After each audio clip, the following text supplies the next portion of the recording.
All right, I'll tell you about one more time I was not arrested. A little bit later, I was 16, and I had a friend named Andy who was 30. You guys got real judgmental real quick.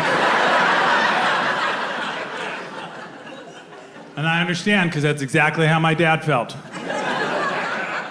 I was like, Dad, Andy's cool. He's got a lot of hip-hop records. My dad was like, Andy's not cool. Andy is the Fonz. And I went, oh my God, you just named the coolest person in the world. And he said, no, you just think that because you're young. The Fonzie is a dude that puts on a leather jacket and hangs out with teenagers. That's not a cool adult. Cool adults hang out with other adults. I was like, you don't know anything. I went to Andy's house, and Andy let me have a beer. And me and Ryan drank beer, and Andy played Too Short, and it was cool.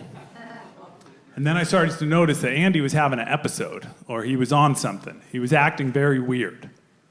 And then the downstairs neighbor knocked on Andy's floor, which was his ceiling. I don't know if you know this, but one man's ceiling is another man's floor. And we hear the knocking. I said, Andy, I think he wants you to turn down the Too Short. And Andy goes, no. He's cool, I'll go talk to him. And I was like, Andy, I don't think you're in a state to go talk to him. And Andy goes, I'll go talk to him, it'll be fine. And he walks downstairs, and me and Ryan are like, oh, I wonder how this is gonna work out. And then we hear yelling. And then we hear a tussle. And then Andy comes running back in the apartment with his hair disheveled, his shirt is torn. And Andy yells, I'm gonna stab a fool! And he runs to his kitchen, and he pulls open the knife drawer, and he yanks out a knife. Problem is, Andy didn't have a stab a fool knife. Andy had a very long, serrated, slice some bread knife. Andy had a, I'm gonna slice up a fool. I'm gonna kill a fool very messily kind of knife. And he ran back out the door, and I turned to Ryan and I said, I don't know what to do. And Ryan said, we should leave. And I said, we can't go home, we drank a beer. And Ryan says, we'll go to the gas station, because that's what teenagers did then. So we go to leave, and then we hear the sirens coming down the street, and we jump back in the apartment. Oh no, the cops are coming. They're gonna know we had a beer. So we don't know what to do.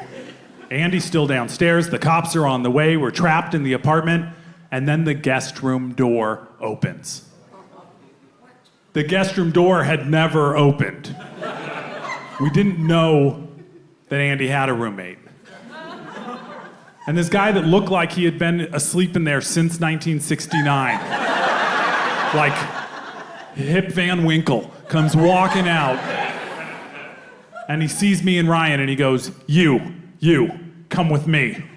And he walks back in the room, and Ryan and I followed a barefooted adult into his bedroom because it felt like the safest course of action at the time.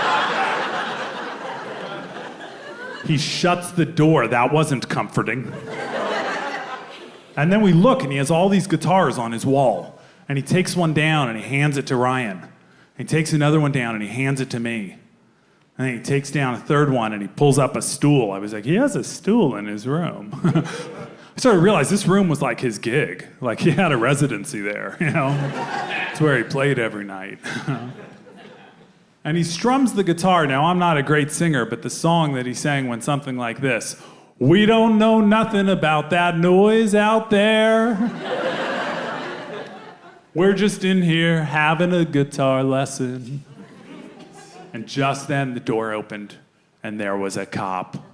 Yeah, the most terrifying thing a 16-year-old who just had a beer could possibly see. He's standing there with a badge and the gun and the whole thing. And he says, what's going on in here?